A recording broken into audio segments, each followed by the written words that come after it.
কালকে যে national highway 12 ওখানে যে অবরোধ হলো বেলডাঙ্গাতে, আমরা মোটামুটি 4 ঘন্টা ওখানে কথা হলো। পাবলিক একটু কোঅপারেট করছিল, কোনো কোনো ভায়োলেন্ট ভিড় ছিল না। তো আমরাও কথা বললে বললে বললে তারপর ওকে আমরা যথেষ্ট চেষ্টা করলাম কি সিচুয়েশান সব ঠিকঠাক থাকে।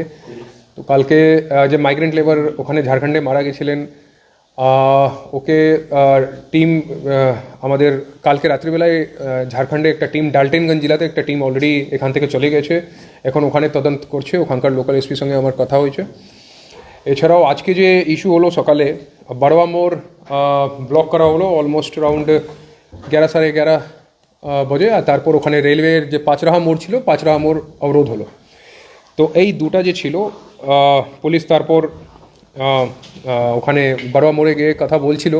বিকজ হঠাৎ করে আমি আগেও বলেছি, দিনও বলেছি, আগে আমাদেরকে লোকাল পাবলিক সঙ্গে একটু কথা বলতে হবে কি ইস্যু আছে, কি দাবি আছে। আবার মাইগ্রেন্ট লেবার নিয়েই ইস্যু ছিল। লেকিন আজকে যে ছিল, আজকে পাবলিক অ্যাগ্রেসিভ ছিল। আজকে কালকে যেরকম বলছে পাবলিক, যে মিডিয়াতে অনেক জায়গায় দেখানো হচ্ছে কি বেলডাঙ্গা জল ছিল, কালকে অ্যাকচুয়ালি বেলডাঙ্গায় এনএচের উপর দুটা টায়ার ছিল, সে জল ছিল।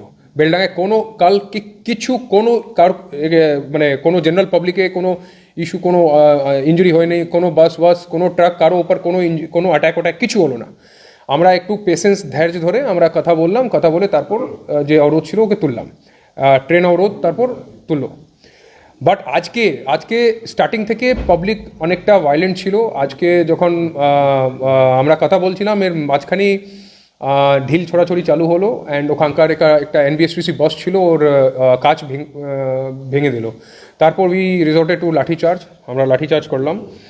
আর স্টোন পেল্টিং চালু হলো, পাথর ছড়াছড়ি। তারপর আমরা কিছু গ্যাস, কিছু স্টোনসেল আমাদেরকে ফাটাতে হলো।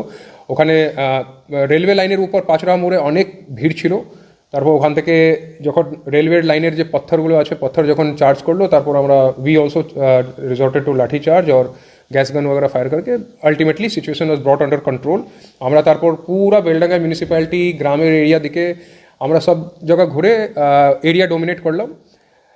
হার্ডলি মানে আধা ঘন্টা থেকে 30-35 মিনিট লাগলো, পুরো সিচুয়েশন একদম কমপ্লিটলি আন্ডার কন্ট্রোল এসে গেছিলো। তো এরপরে আমরা এখন কমপ্লেন কিছু সুমোটো কেস করব, আর কিছু যে বাস ড্রাইভার আছে, কিছু রেলওয়ে যে মতলব রেলওয়ে অথরিটি আছে, ওদিক থেকেও আমরা কমপ্লেন পেয়েছি।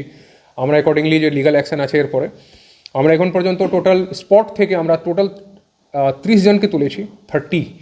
বিকজ কারো বাড়িতে গিয়ে রেড করা হয়নি।